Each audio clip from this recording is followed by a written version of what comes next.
The reasons for setting up Travel Counsellors predominantly was redundancy. I think with a lot of people you find a change in your life. I was working in a business travel implant in a large company on the Isle of Wight. That implant was closed, and subsequently I was looking around for something in travel that would fulfil my skills, and eventually realised there was nothing that I could find on the island, so it was a case of setting up myself using the franchise model to assist. Once we had one company under our belt, it was a lot easier to go to other companies. It gave you a lot more credibility to say, we are doing the business travel for SP Systems. So they were the first company that came on board. Others then followed, and that gives you more confidence. You can go out there and approach more companies, and that's how I started the ball rolling with it. Using the franchise model meant that we had safety and security from a financial and legal point of view. So we have all the requirements in place in terms of licences. For example, an IATA licence, the last time I looked at it 7 years ago, it was £50,000 to get an IATA licence, plus the training that you need on an ongoing basis. You need ATOL licences, you need financial cover for your customers' money in case anything goes bust. So it offered us all that. It also offered us brand identity, corporate recognition, to be part of a large organisation, but our franchise offers us autonomy. It's not dictatorial in how we have to operate, it is how we want to operate our business, and it gives us choices of suppliers as well, so we're independent. They don't dictate to us as to which companies we have to use, so long as they're all checked and are financially viable. Can you explain a little bit more what Travel Counsellors offers to its customers? Travel Counsellors offers its customers specialists. So we are specialists in our field of business travel and top-end, tailor-made trips for people. We deal with quite a lot of companies that want something unusual or go to different places or often incorporate a lot into their trips.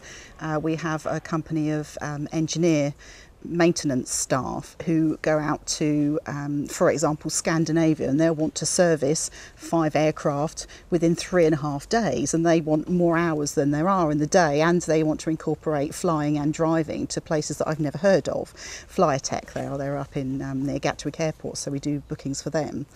Liz are another time poor company. Their criteria is to get somewhere as comfortably as possible, have the maximum amount of time there, and their staff not have to worry about the arrangements when they arrive. Another one is Richard Bolt from Blue Water Rallies. His clients will want to go to places that I've never heard of. 13 years at British Airways and 23 years in travel, and he will come up with places like West Timor, and yes, we want to fly there from Perth, and we want to arrive at 2 o'clock on a Tuesday. Can you sort this for me? Yes, of course, Richard. And then you get your atlas out and figure out how you're going to do it and look at all the schedules. My business is called Blue Water Rallies. We actually organise round the world sailing rallies. So people take their own boats, sail around the world, we bring them together. We do some logistics and immigration, emigration, and support them around the world. It takes about 20 months to go all the way around. That incorporates a huge amount of travel, as you can imagine. We as a company leapfrog each other around the world and fly to exotic locations. To drop a few names, Galapagos, Tahiti, Indonesia, Fiji, wonderful places around the world that we go to. So we have a large requirement for travel ourselves, and we advise our clients. We're swapping crews around quite a lot, and how they get to these funny places. I came across a trip I had to do to Tonga, and no one could get me an internal flight between the islands of Tonga. So I thought, I'll try Travel Counsellors again. There's one on the Isle of Wight. I'll phone them up, and that's where we went. From there, I haven't looked back. What for you were the biggest lessons in setting up the business to start with?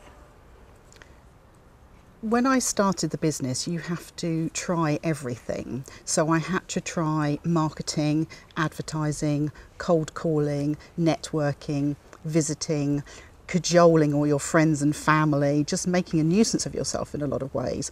What I found from all that is what works for me, and personally I found that advertising, blanket marketing doesn't work so well for us because of the niche markets that we aim for, because of the specialist service that we offer. People need to know who we are, and people book with us because we have the knowledge and they trust us as well. So I want them to know me. So I found that I spent a lot of money on advertising, a lot of money on marketing that didn't really work. We would get phone calls or web inquiries that weren't really what we were looking for. In the early days we would do anything and we wouldn't say no. Now we can cherry pick a lot more, and if it's not quite our area of expertise, we'll hand it on to somebody else within Travel Counsellors who can assist people with it. So it was where I aim the marketing. So networking for me worked really well. Any kind of functions, Chamber of Commerce have been excellent for this. Business Link Wessex have worked really well. I've done some women into management activities as well. And just chatting to people, keeping yourself in mind works well for me. The current economic conditions in the country have affected our business in a positive way. What it's meant for us is that the lower end bookings with people that might book in the internet but will book with you if you're competitive, it has really got rid of a lot of that. It's meant that a lot of our companies that would travel on low cost airlines or go on charters or just book a there and back ticket are doing it online as well, because you have to pay us a service fee because you're paying for our service. So it's cut out a lot of that.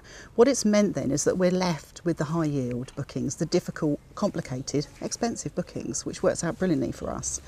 I was looking at our figures from beginning of January to end of September, and on our earnings, on our commissions that we're paid, we're over 15% up on last year, 15.3% up on last year. But ironically, the turnover is down 0.5%. Now you might think that sounds really bad, but what it means is that we're getting paid more for less bookings. So we're getting better quality bookings, which is fantastic for us, and they go hand in hand with being more interesting as well. What would you say are the key factors in your company's success so far? Service, service, service. Knowledge, knowledge, knowledge. That's the main things. We will give you nth degree service. If you want spoon feeding and us to tell you when you are leaving your house, if you want us to book the taxi to take you to the ferry, to take you from the ferry up to the mainland, to book you into a lounge, to have you pampered, we want your holiday to start at your door if that's what you want. Same with the business travel. There aren't the layers of secretaries nowadays like there used to be. They've cut the fat in a lot of companies. We become the secretary for a lot of these guys. Well, did you realise that when you get in, by the time you drive to your destination, you're not going to have time for that meeting? And I say, oh no, didn't really think of that. Why don't you go on an earlier flight, get yourself the high car? Did you want sat-nav? Do you know where it is? Oh no, I never thought of that. We'll do the thinking for them. So it's the service, and it's our specialist niche markets that we aim for. That's where we've really succeeded.